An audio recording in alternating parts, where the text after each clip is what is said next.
Hello everyone, hope you all are doing well. So, today we are going to do the next question of our mains answer writing practice. जो हमारी mains answer writing practice series चल रही है उसके next question की तरफ आज हम लोग बढ़ने वाले हैं। और आज का हमारा क्वेश्चन है, biofuels can help in reducing dependence on petroleum. ठीक है, biofuel can help in reducing dependence on petroleum. जो पेट्रोलियम की हमारी डिपेंडेंस है वो बायोफ्यूल्स कम करा सकती है। अब देखिए मेन पार्ट ऑफ क्वेश्चन पे चलते हैं। Discuss the significance of biofuels. क्या सिग्निफिकेंस है बायोफ्यूल्स की, and recent initiatives to promote biofuels in India. और क्या क्या रीसेंट इनिशिएटिव्स हैं जिसके थ्रू बायोफ्यूल्स को प्रमोट किया जा सके इंडिया में, या जो इनिशिएटिव्स हैं उनके बारे में बताना है। So this is classical question, जैसे क्वेश्चन यूपीएससी में आते हैं वो एक क्लासिकल क्वेश्चन है। और बायोफ्यूल से भी राइजिंग टॉपिक है, तो राइजिंग टॉपिक है एक तो पूछी जा सकती है, there are chances of it of coming in exam. So let's see how we approach this answer, and you should also try to write the answers by yourself, क्योंकि जितना आप खुद से लिखोगे उतने आप इंप्रूव करोगे। The more you write the more you improve. So try to write the answers by yourself also. So let's start. तो इंट्रोडक्शन, जैसे कि मैं हमेशा कहता हूँ, इंट्रोडक्शन के दो थंब रूल्स हैं। या तो डिफाइन कर दो टॉपिक को, या तो कुछ फैक्ट्स लिख दो टॉपिक के बारे में। आइदर डिफाइन द टॉपिक और write some facts about the topic. तो मैंने यहाँ पे क्या किया हुआ है, डिफाइन किया हुआ है टॉपिक को कि what are biofuels. So biofuels क्या होते हैं? Any hydrocarbon fuel that is produced from an organic matter. कोई भी हाइड्रोकार्बन फ्यूल जो एक ऑर्गेनिक मैटर से प्रोड्यूस होता है, in short period of time is considered biofuel.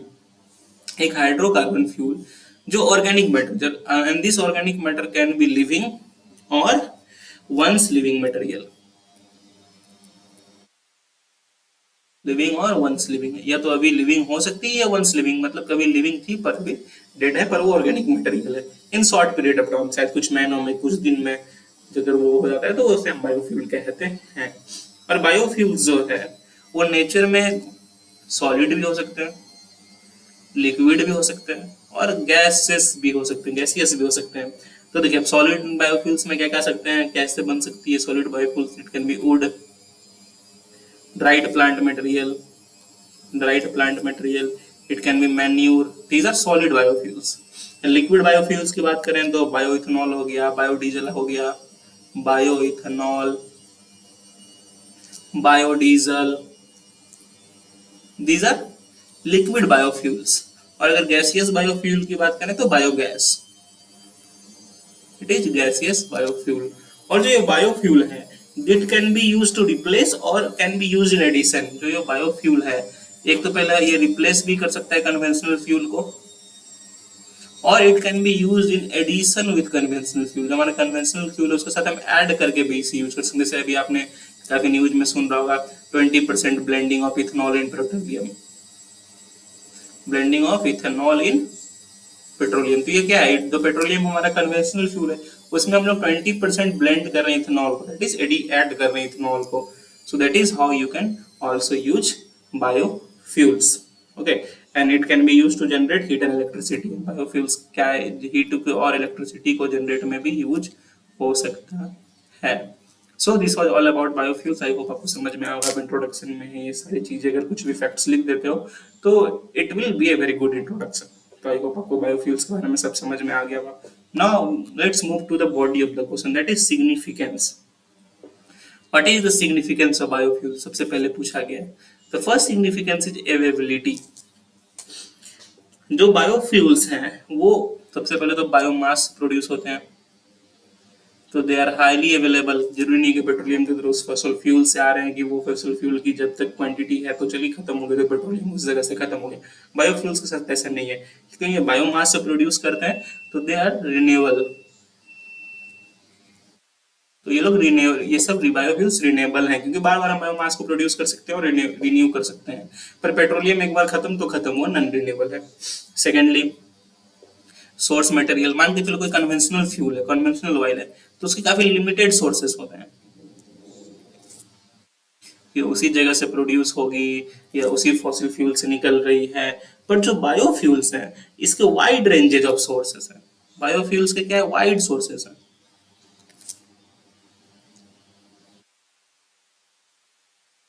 ये आपकी क्रॉप वेस्ट से भी बन रही है, ये आपके मैन्योर से भी बन रही है,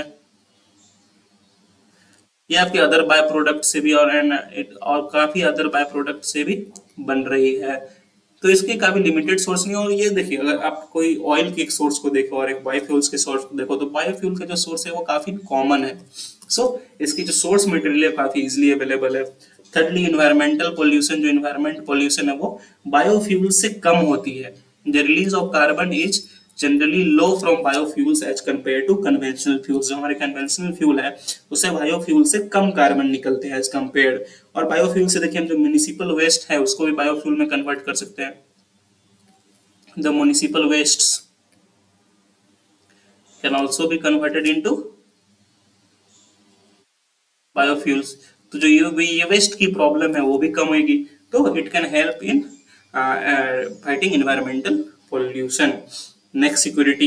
देखिए, सिक्योरिटी इसलिए मैंने लिखा क्योंकि बायोफ्यूल्स जो है that can be produced locally, ये लोकली प्रोड्यूस कर सकते हैं। और जो कन्वेंशनल फ्यूल है उसके लिए कंट्री, जैसे हमारी कंट्री इंडिया को डिपेंडेंट होना पड़ता है फॉरेन एनर्जी पे, फॉरेन कंट्रीज पे।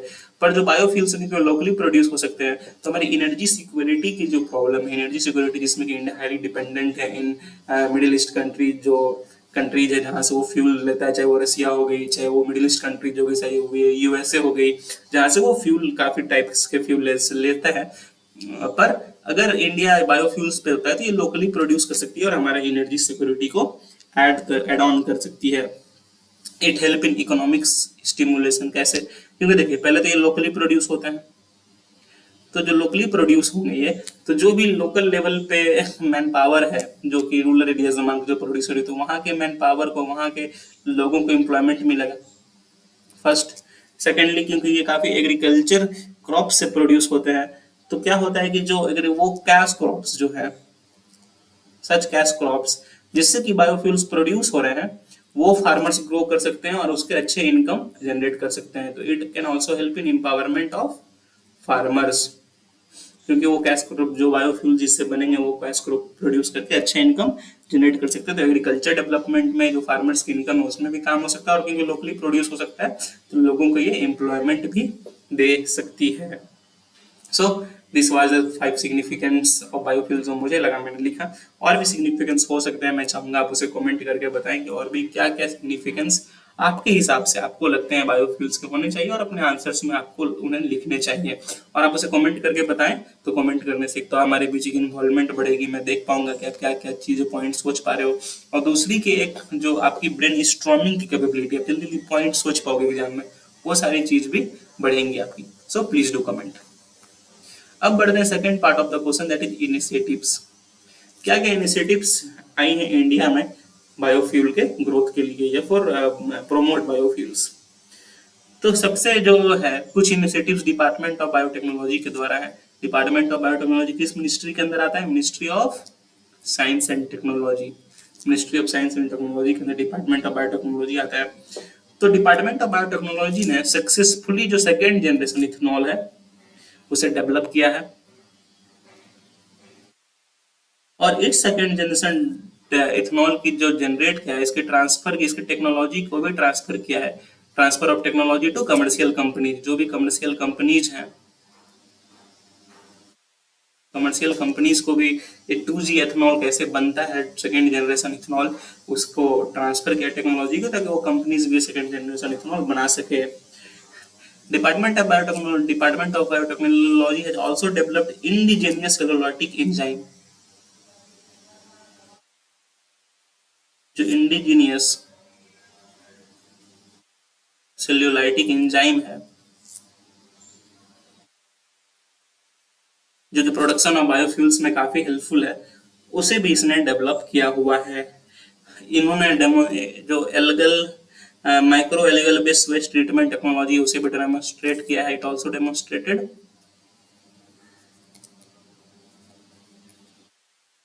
Micro algal based sewage treatment technology, sewage treatment technology, इसे भी डेमोन्स्ट्रेट किया है। और ये सस्टेनेबल बायोफ्यूल प्रोडक्शन पे भी काफी काम कर रहे हैं। जो department of biotechnology, it is also working so much on sustainable biofuel production technologies पे काफी काम कर रहे हैं। It is encouraging young researchers, जो रिसर्च एंड डेवलपमेंट है बायोफ्यूल में उसको काफी इनकरेज कर रहा है। फेलोशिप्स प्रोवाइड कर रहा है यंग रिसर्चर्स को, अवार्ड प्रोवाइड कर रहा है ताकि वो लोग काम कर सके बायोफ्यूल के डेवलपमेंट में। तो ये सारी इनिशिएटिव्स, तो ये सारी जो काम थी ये डिपार्टमेंट ऑफ बायोटेक्नोलॉजी जो ministry of science and technology उसके अंदर हुई है। लेट मी रीड दिस ताकि मैं और सारे इनिशिएटिव्स के बारे में बात कर पाऊँ।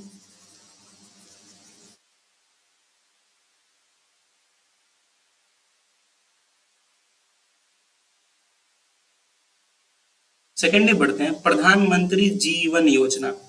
जो प्रधानमंत्री जीवन योजना है, it's objective is to create an ecosystem for setting up commercial projects.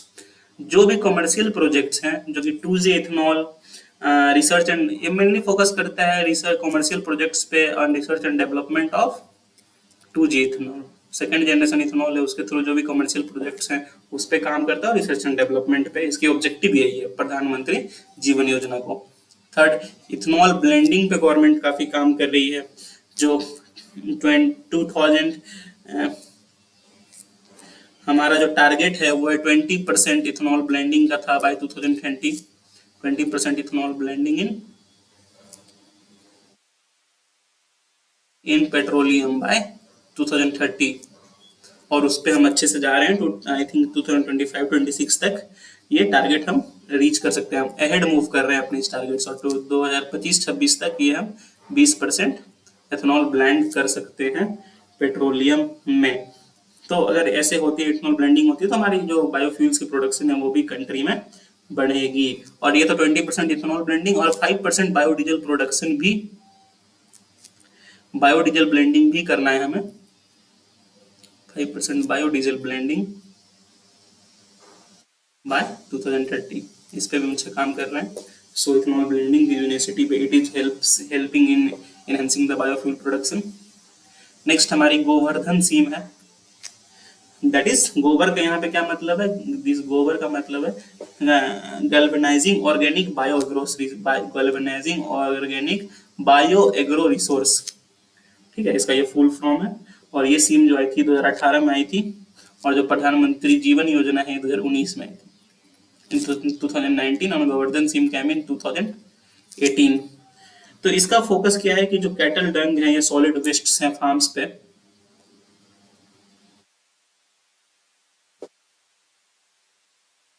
और जो भी सॉलिड वेस्ट हैं इन फार्म उसको ये तो उसको हम बायोगैस या बायो सीएनजी बनाने हैं या बायोफ्यूल, मतलब कैटल डंग से और सॉलिड वेस्ट जो फार्म के उससे कैसे हम बायोफ्यूल बना सकते हैं। तो Govardhan scheme is highly working on it. और गोवर्धन स्कीम जो ये अंडर किसके आती है, स्वच्छ भारत मिशन के। It was launched under Swachh Bharat mission. Okay, I hope you understand this. हमारी जो next initiative that is repurpose used cooking oil. तो repurpose used cooking oil you can say RUCO। इसमें क्या होता है, मान के चलो कोई एक कुकिंग ऑयल है और ये लॉन्च हुआ था FSSAI के द्वारा, FSSAI के द्वारा, that is food safety and standards authority of India, इसने लॉन्च किया था। और इसमें हमारा एम है कि जो एक बार मान के चलो कोई ऑयल है, ठीक है, जो हमारी एक बार ऑयल यूज हो चुकी है, जो यूज्ड ऑयल है, इस यूज्ड ऑयल को हम दोबारा रीयूज कर सकते हैं in making of biofuels.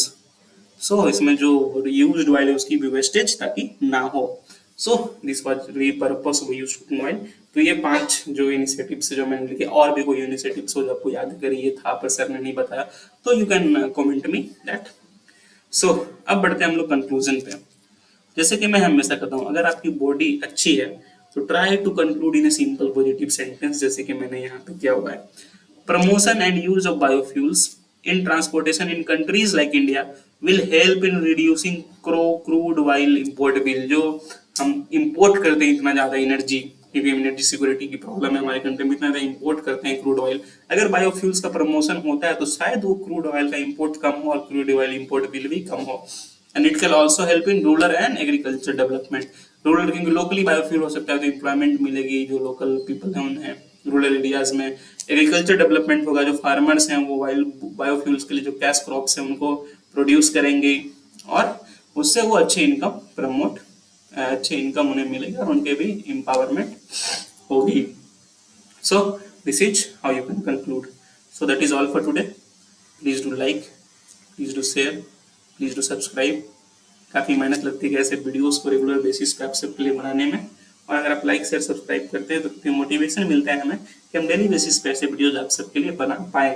Comment भी करें क्या आपको पॉइंट्स लगते हैं, दैट आल्सो मोटिवेट्स अस कि आप लोग जुड़े हुए हैं अच्छे से, आप लोग इन्वॉल्व हैं इस प्रोसेस में अच्छे से।